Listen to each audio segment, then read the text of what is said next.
हम और आप गुरु महाराज के ऐसे दरबार में बैठे हैं जहाँ उनकी दया और कृपा निरंतर रूप से प्रत्यक्ष और अप्रत्यक्ष बरस रही है और हम उस दया में कृतार्थ होते चले जा रहे हैं।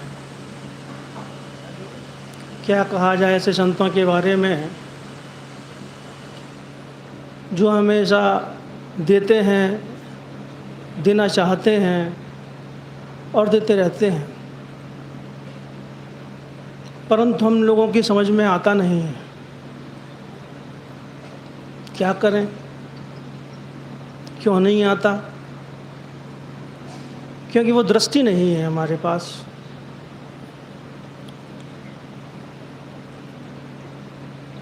रामायण में, महाभारत में युद्ध के समय जब कृष्ण भगवान अर्जुन से बार बार कह रहे थे कि मैं ही परम पिता परमात्मा हूँ, मैं ही ईश्वर हूँ, लेकिन उनकी समझ में आ नहीं रहा था। अर्जुन तो कहते थे साहब मैं आपको देख ही नहीं पा रहा हूँ, मैं तो आपको अपने बाल सखा के रूप में ही दिखता हूँ। कृष्ण जी बोले कि अर्जुन तेरे पास वो दृष्टि नहीं है, मैं वो दृष्टि तुझे प्रदान करता हूँ। दिव्यं ददामि ते चक्षु, हे अर्जुन मैं तुझे ऐसी दृष्टि प्रदान करता हूँ तू मुझे मेरे दर्शन कर सके, मुझे जान सके। अर्जुन को वो दृष्टि प्राप्त हुई और उनके पूर्ण के दर्शन हो गए। ऐसा ही कुछ हमारे गुरु महाराज के यहाँ है।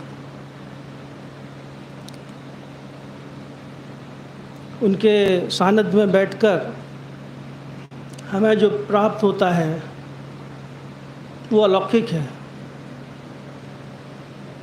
वर्णन नहीं किया जा सकता। कहते हैं विश्व के सारे जंगल की लकड़ियाँ, समुद्र की जितनी स्याही, धरा जितना कागज हो, तब भी हम गुरु के बारे में वर्णन नहीं कर सकते।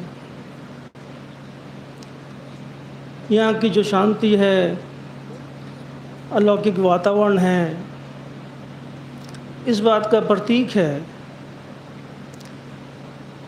कि गुरु महाराज हमारे साथ हैं, हमारे साथ विराजमान हैं। गुरु महाराज हमेशा कहा करते थे जहाँ 4-5 भाई बहन मिलकर मुझे याद करेंगे तो मेरी उपस्थिति वहाँ अवश्य होगी। आप और हम सब भाई बहन जो बैठे हुए हैं सब गुरु का अंश ही हैं। गुरु क्या करते हैं, गुरु के पास बैठने से क्या होता है? गुरु धीरे धीरे अपने सानिध्य में ले लेते हैं और आपके अंदर काम, क्रोध, मोह, लोभ, अहम उसको धीरे धीरे निकालते रहते हैं, उसका विकार ख़त्म करते रहते हैं और अपना जैसा बना लेते हैं। फिर आप वही देखते हैं जो गुरु दिखाना चाहते हैं, आप वही बोलते हैं जो गुरु बुलवाना चाहते हैं। कहा जाता है कि मांगने की कला सिर्फ संतों को आती है। हम लोग कुछ मांग नहीं पाते हैं क्योंकि हमारे आँखों पर वो पट्टियाँ बंधी हुई हैं, हम कुछ समझ पाते नहीं हैं। और संत क्या कुछ नहीं मांग ले जाते। भक्तों के बारे में बात की जाए, शिष्यों के बारे में बात की जाए, तो मुझे एक भक्ति की कहानी याद आती है, शायद आप सब लोगों ने सुनी होगी। सहजोबाई नाम की एक भक्त हुआ करती थी। वो अपने गुरु के प्रेम में लीन रहती थी, उनके गुणगान करती रहती थी। तो उनका गुरु प्रेम देखकर ईश्वर खुद प्रसन्न हो गए और प्रकट हो गए। जब सहजोबाई के दरवाजे पे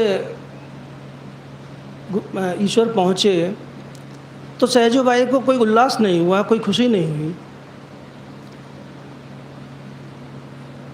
ईश्वर ने पूछा कि सहजो, मैं खुद तेरे दरवाजे पे आया हूँ, क्या बात है, तुझे खुशी नहीं हुई? सहजो बाई ने बड़ा विनम्र उत्तर दिया कि जी नहीं। ईश्वर चकित थे, अवाक थे। उन्होंने पूछा, सहजो ऐसा तेरे पास क्या है जो मेरे आने के बाद भी तुझे खुशी नहीं हुई? सहजो ने कहा कि मेरे पास मेरे समर्थ गुरु हैं, जिनके दर्शन पाकर मैंने आपको पा लिया है, जिनमें मैंने आपके दर्शन पूर्ण कर लिए हैं, इसलिए मुझे कोई अभिलाषा है नहीं। ईश्वर की जिज्ञासा बढ़ी। उन्होंने कहा कि सहजो, क्या मुझे अंदर नहीं ले चलोगी? सहजो बाई ने कहा कि हाँ परमात्मन, मैं आपको अंदर तो जरूर ले चलूँगी, लेकिन मेरी कुटिया में आसन एक ही है जिस पे मेरे सदगुरु बैठते हैं।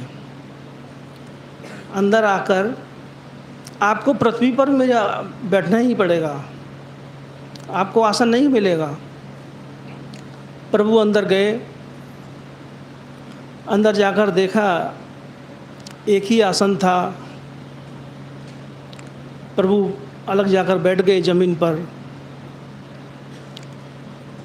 प्रभु ने कहा कि सहजो बाई, जब मैं कहीं जाता हूँ तो कुछ न कुछ दे के आता हूँ। सहजो बाई ने कहा कि हाँ ठीक बात है, लेकिन आप खुद एक दान हैं। मैं अगर अपने गुरु से कह दूंगी तो आपको किसी को भी दान कर देंगे, आप खुद दान हैं, आप मुझे क्या देंगे? अब आप ही बताइए कि दान बड़ा है क्या दाता? ईश्वर चकित थे, कितना गुरु प्रेम। फिर ईश्वर ने कहा कि सहजो, मेरा मान रख ले, ऐसा कभी हुआ नहीं कि मैं अगर आया हूँ तो कुछ दे के दूँ। सहजो ने कहा कि ठीक है, आप आए हैं, बहुत अच्छी बात है। दोपहर के भोजन पर मेरे सदगुरु आ रहे हैं, चरणदास उनके गुरु का नाम था। वो भोजन करेंगे तो तुम पंखा चलाते रहना। भगवान ने कहा ठीक है। चरणदास जी आए, विराजे, और भगवान जो है चामर डोलाते रहे। ऐसे भी भक्त होते हैं। भक्त बनते कैसे हैं? गुरु के सानिध्य में। जब तक गुरु को आप अपने अंग संग न रखेंगे, तब तक आपके अंदर परिवर्तन नहीं आएगा। जब अपने आप को गुरु को समर्पित कर देंगे तो आप स्वतः ही पार चले जाएंगे। आपने देखा होगा, हम और आप जब कभी ट्रेन या बस में सफ़र करते हैं तो अपने गंतव्य की बस पकड़ लेते हैं, ट्रेन पकड़ लेते हैं और सीट पर बैठ जाते हैं और अपने आप को उस ड्राइवर के हवाले सौंप देते हैं। फिर उस ड्राइवर का काम होता है आपको आपके गंतव्य तक ले जाना। फिर आपका काम नहीं है, उस ड्राइवर को सोचना है कि आपको कैसे ले जाना है। ऐसे ही हमारे गुरु महाराज, बस अपने आप को उनको समर्पित कर दो, बाकी काम उनके आगे का है। आप जब तक हमारे अंदर काम, क्रोध, मोह, लोभ, अहम के ये विकार नहीं मिटेंगे, तब तक जो है हम आगे नहीं बढ़ सकते। एक छोटी सी गाथा मुझे याद आती है। एक व्यक्ति थे, शास्त्र का पाठ पढ़ रहे थे। ऊपर का कमरा था, दीपक जल रहा था, वो शास्त्र पढ़ रहे थे। काफ़ी समय होने के बाद वो थक गए। थकने के बाद सोचा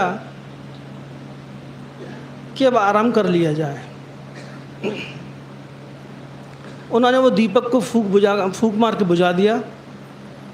जैसे ही दीपक में फूंक मारा, दीपक बुझा, वैसे ही पूर्णिमा की रोशनी अंदर प्रवेश कर गई कमरे में। उनकी समझ में आ गया कि देखो कितना छोटा दीपक है और पूर्णिमा की रोशनी को अंदर नहीं आने दे रहा जब तक जल रहा है। मैंने बुझा दिया, प्रकाश प्रवेश कर गया। ऐसे ही हमारे जीवन में छोटे छोटे जो दीपक जल रहे हैं, काम के हैं, क्रोध, मोह, लोभ, अहम, पता नहीं जाने क्या क्या दीपक जल रहे हैं, जब तक गुरु द्वारा वो बुझाए नहीं जाएंगे तब तक गुरु का प्रकाश आपके हृदय में प्रवेश नहीं करेगा, और वो होगा गुरु के सानिध्य से ही। हम गुरु में मिल जाए, फिर आपको कुछ करना ही नहीं है, सारा कार्य गुरु का है। गुरु महाराज ने अपने शिष्य को ईश्वर का दर्जा दे दिया।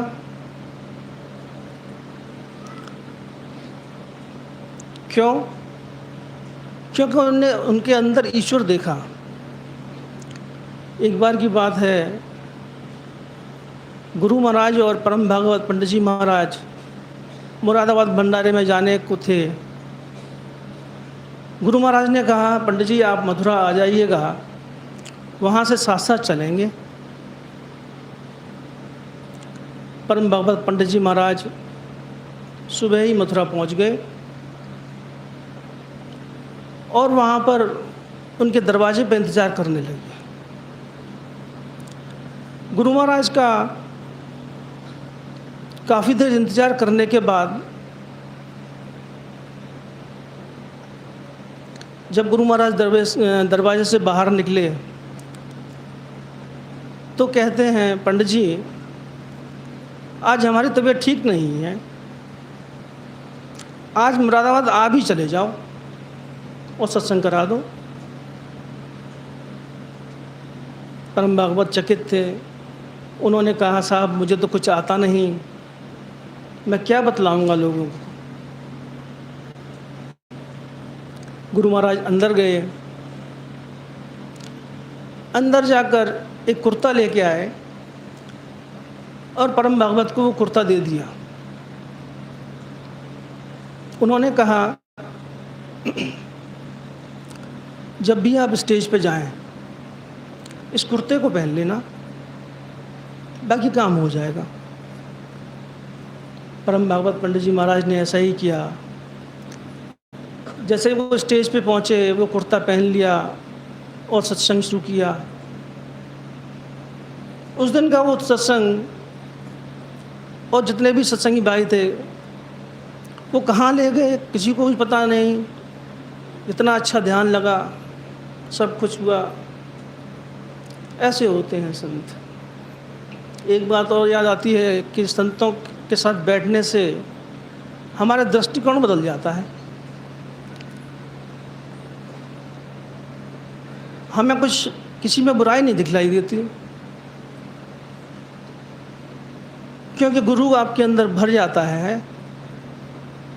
फिर सामने वाला ही गुरु दिखलाई देता है, उसके अंदर कोई कमी नहीं दिखलाई देती। युधिष्ठिर ने एक अश्वमेध यज्ञ करवाया।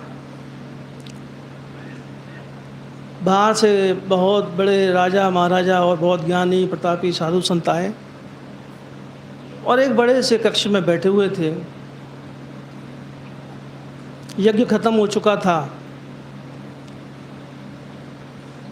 श्री कृष्ण ने कहा, युधिष्ठिर यज्ञ समाप्त हो गया है, ये मैं एक अनमोल उपहार दे रहा हूँ और इस बड़े कक्ष में जाना और ये देखना कि यहाँ सबसे ज़्यादा ज्ञानी प्रतापी और बलशाली हो, ज्ञानी हो, उसको ये उपहार दे देना। युधिष्ठिर जी गए उपहार लेकर। काफ़ी देर लौटने के बाद घूमते रहे, विचार करते रहे, सबसे मिले जुले, वापस लौट आए। उन्होंने कहा कि साहब मुझे क्षमा कीजिए। उन्होंने कहा क्यों? कि मुझे इस दृष्टि से मुझे कोई ज्ञानी दिखाई देता नहीं है। मुझे तो ऐसा लगता है कि सब मेरे से ज्ञानी हैं, सब एक दूसरे से ज़्यादा ज्ञानी हैं। मुझे कोई इसमें नहीं दिखा, मुझे सब ज्ञानी दिखाई दिए। कृष्ण ने कहा ठीक है, ये मुझे वापस कर दो। फिर कृष्ण ने दुर्योधन को बुलाया। दुर्योधन से कहा, दुर्योधन ये बहुत अनमोल उपहार है, आप इसको लेके जाओ और जो सबसे ज़्यादा ज्ञानी हो, प्रतापी हो, उसको दे के आओ। वो गए। दुर्योधन ने जाने के बाद 10 मिनट के बाद वापस आ जाते हैं। कहते साहब मुझे तो यहाँ पे कोई ज्ञानी दिखाई नहीं दे रहा है, सब अज्ञानी भरे पड़े हैं। तो ये क्या है? ये दृष्टिकोण है। आप जैसे गुरु के साथ बैठेंगे, वो आपके अंदर के सारे विकार निकाल देंगे और आपका दृष्टिकोण बदल देंगे।